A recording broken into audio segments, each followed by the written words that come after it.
Hey guys, my name's Gavin and welcome back to a brand new video. Today I'm going to be showing you guys a bunch of different techniques to make your melodies sound more unique inside of FL Studio. I have 15 things on this list on my phone, and yeah, let's do it. So follow me on Instagram at gavinhadley_ if you haven't already. We're going to throw this dart, and then to all the people sending me midis right now for the kit that I'm working on, I'm going to be getting around to those soon, and also send me more midis to gavinhadleybeats@gmail.com, because if you don't already know, I'm making a kit with all of those midis. It's going to be a free loop kit. Let's throw this dart and get into things. It's been rough, to say the least, on the dart throwing lately. I'm gonna try to turn it around today though. Not bad, and that was loud. I threw that guy hard. Hopefully I don't get yelled at for that. It's like 12:42 right now. We're in this FLP with a loop that I want to talk about because I think it has a couple of good qualities to it. And then I also have this piano down here because we're gonna make like a piano melody utilizing a couple of the methods that I'm gonna talk about too. So the first thing I have on my list, making unique and simple melodies, and how they're the hardest to make, but are the most catchy. So this is the loop. I'm gonna play it first. It's a guitar loop.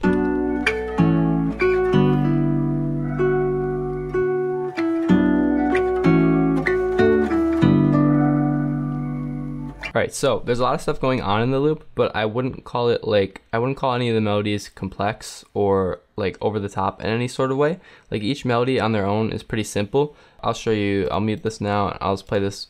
These are just chords. Like for the first, we only have 3 chords for the first part. And we introduce another chord there for the fourth, but still nothing too crazy. So I didn't want to leave like blank space in the loop because we only have 3 chords, so there's like a little bit of empty space in the progression. So I just introduced more notes into the melody right there.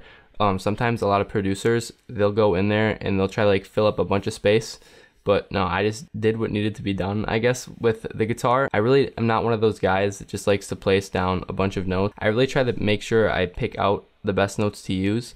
And as for how I do that, there really isn't like a direct method. It's really just using my ear and trying not to just click in notes for the sake of clicking them in. Because I feel like that's a habit that a lot of producers get in. They just try to click notes and come up with something good, which is fine. We all do that.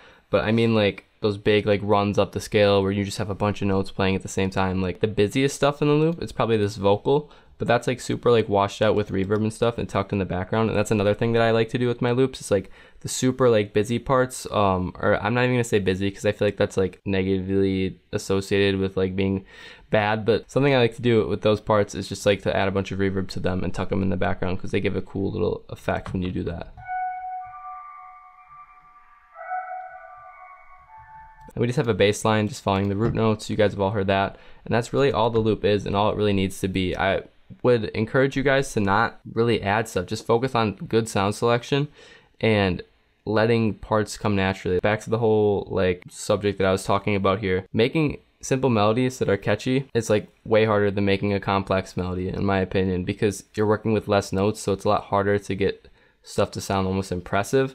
Not that you should try to impress other producers. But now I already talked about the second step, filling up space with multiple sounds. I feel like when I hear a lot of loops, especially like piano loops, really the only stuff going on in the loop is the piano itself with like maybe a background pad. But what I like to do is add like just little accent sounds like vocals and stuff. I have a video on how I make all my vocals. You can go check that out. It's like a month back on my channel.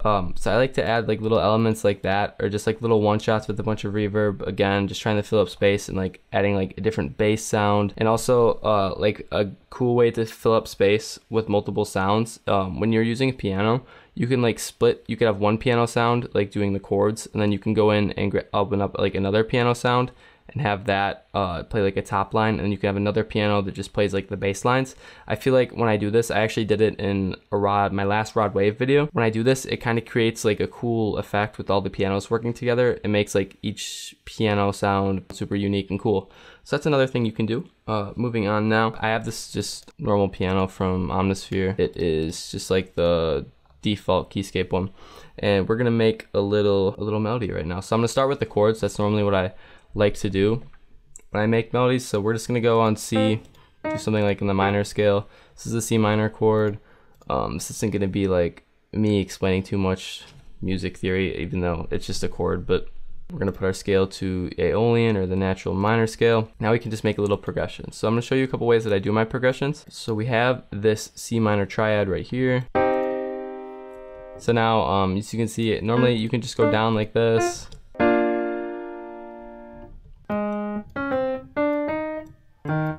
Okay, so this is just a super simple, normal progression.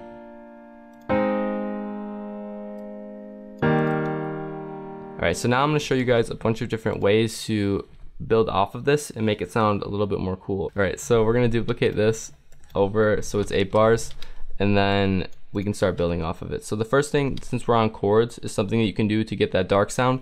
It's super simple. A lot of people talk about it. Basically, you see this note underneath the C. This is called the leading tone. It's basically the note underneath the root note of your scale, which doesn't make too much sense to like people that don't know basic music theory, but whatever note that you're on in the minor scale, so like we're in C minor, you can't see my helpers, but we're in C minor. C is our root note, below that to B. So if you put in a note here, normally I do this as my last chord, because I feel like it resolves nice. But then if you make a major chord out of this, so put like 3 gaps right here, and then a note, and then 2 gaps up top, and then a note, you're gonna get the super cool dark sound. Another way to add variation is only like do this once, and we'll just have this one that concludes nice right here. So after that, you guys have all heard of the putting the middle note up thing. We can do that. Boom. This is just basic stuff right now. I'm gonna get into a little bit more advanced stuff that you might not have heard too much about in a little bit. First, I'm just gonna duplicate all of these bass notes down an octave, just to fill up a little bit more room and make it sound more full. All right, so the first thing I'm gonna do is starting by arpeggiating all of the chords and creating like a cool melody within the chords themselves instead of on top. This is a really good way of just making your melody sound a lot more lively without actually doing like a crazy top line. Because I feel like when I was producing, I was under like the wrong, like, I believe that a crazy melody really just had like a crazy top line, but that's really not the case for most melodies. So we're just gonna like move these over.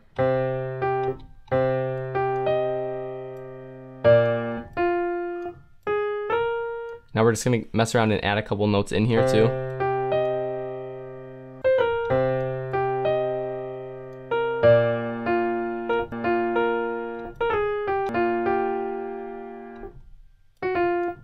All right, so we're just gonna keep working down the scale.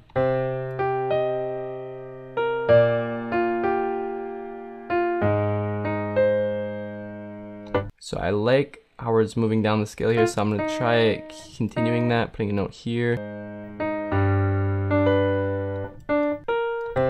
So I think this note's gonna sound a little bit cooler. So we're honestly breaking away from like our original progression that we had, but as long as it sounds good, that's all that matters, because there are absolutely zero rules to music, and just because it's not a true chord anymore doesn't mean it's not gonna sound good.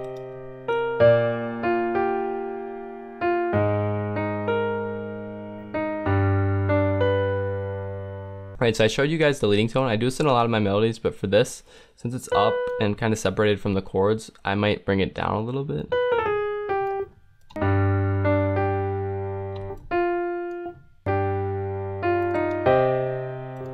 Alright, so I also showed you how this guy resolves there, so I'm going to delete this, and I'm just going to run with kind of the same progression. We're just going to duplicate this over, and now I'm going to talk to you guys something that I like to call the Nick Mira method. He's the first person that I ever really saw do this. So when you take like, I would consider these like notes in a melody, they're like one of the only spots, you could do this with any notes, but I think it's going to work good towards the end. Normally I do it towards the end of my melodies, but see the sequence of notes? We're going to hold shift on our keyboard, left click on these and like drag it over, drag it on top, and then do control and then up, and then alt, and then to the right, like 2. I'm just gonna create this cool effect. So yeah, just like a cool, unique sound right there. And now we can build a little bit of like a top melody onto the chords. Okay, so I wanna talk about chromatic notes now in this melody. So chromatic notes are notes in this scale that are like right next to each other. So these guys, and they create like a cool dark feeling. So I'm gonna try to use a couple of these in our top melody. Pitch it down a couple semitones, 1, 2, 3, 4.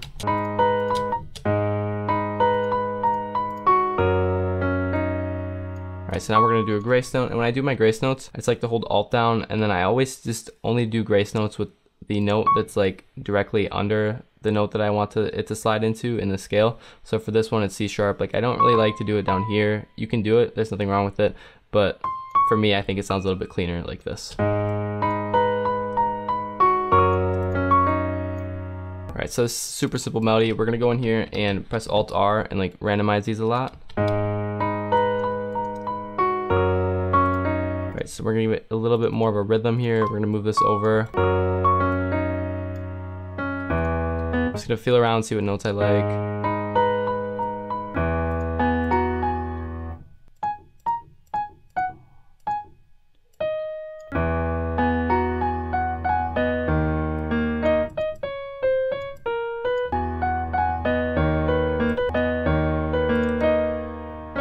This is the melody right now. We did another grace note right there, as you can see. I'm gonna go in and I'm gonna randomize the velocities on all of these guys again. Alright, so again, I like to like switch stuff up in my melodies a lot. So we have this Nick Mirror technique here, but I'm gonna take these notes and just experiment with moving them up a little bit. Alright, so now I'm gonna put this B right here at the start, because I think these like patterns lead, or going down the scale, it leads well if you have a B right here. It's like a little bit of like backwards producing there in a way. So now we're going to duplicate this, or remove it again, and just duplicate this pattern over, and now we basically have our melody. I'm going to go in and do Alt R again a little bit. All right, so I want to show you guys another little thing here. It's like accent rolls.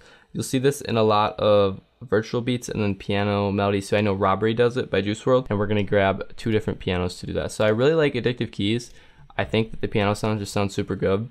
I feel like Addictive Keys kind of gets a bad rap for some reason compared to Keyscape, but some of these pianos are awesome. So I like this Time Flies one from the Modern Upright piano.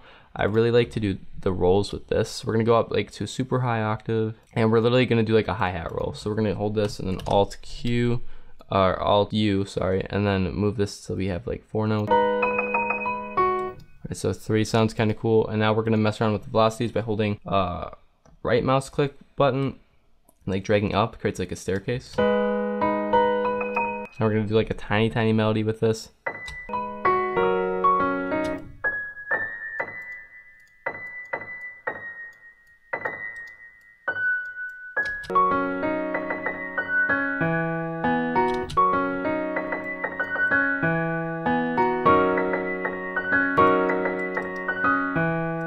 So I like that, but now I'm gonna show you guys like a post-processing technique that I like to do to like really make this sound cool. So we're just gonna randomize velocities even more on these, duplicate it over so it's covering all 8 bars, and now I'm basically just gonna drench this in reverb like all the way up.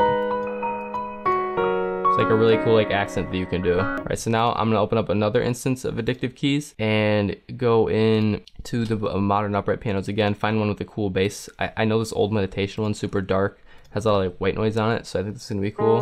So we're gonna copy these notes again. Yeah, it's cool. In my opinion, this sounds like so much cleaner and like full and lively. All 3 instruments are pianos, but I think it gives the sample like so much more depth when there's different parts or different piano sounds during certain like parts. So like we have this bass line here with a different one, and then we have like the accent with the top one, then we have like the main piano melody with this one. And I will show you one last thing. We're just gonna press Alt R. Sometimes I'll go in with my mouse button and just like randomize like this, but I think Alt R will work fine for this. And then we're gonna do Control S to strum. Sometimes I'll go in and I'll like manually put notes off, but for this video I don't think I need to.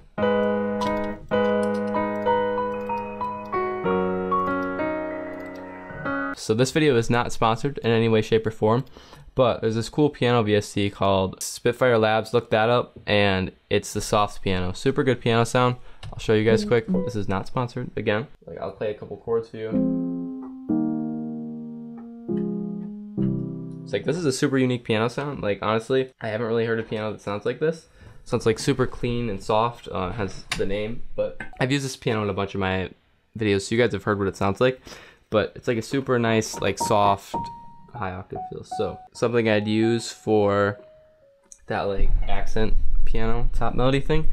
But yeah, quick shout out to Labs, because Labs is awesome. So a common misconception with bass lines is like you really should just be following the bass notes, but I'm gonna show you guys a little exception. I think I'm gonna do my one shot. I like to use this bass. It's called the Business bass.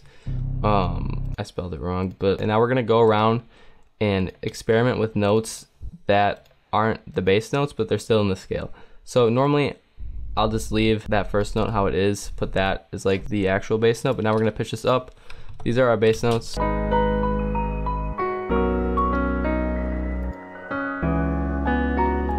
Like, you don't always get good results with this, but I think this B sounds kind of cool. Now, a good way to test is putting the bass up a couple octaves.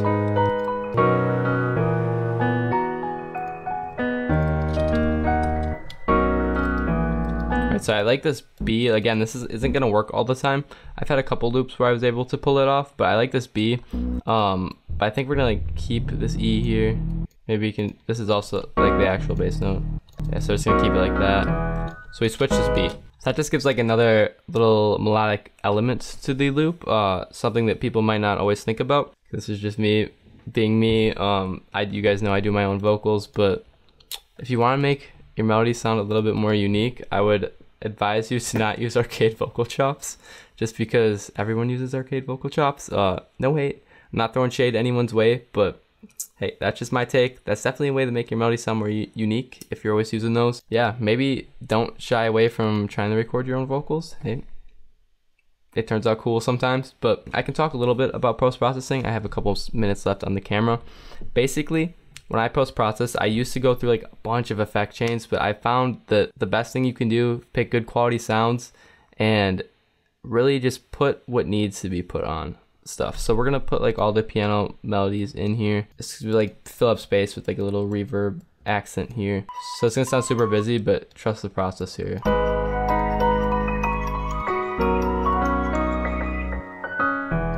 I'm just gonna duplicate this over a bunch of times. Alright, so I'm just gonna drench this in reverb. Reverb definitely goes a long way in loops. So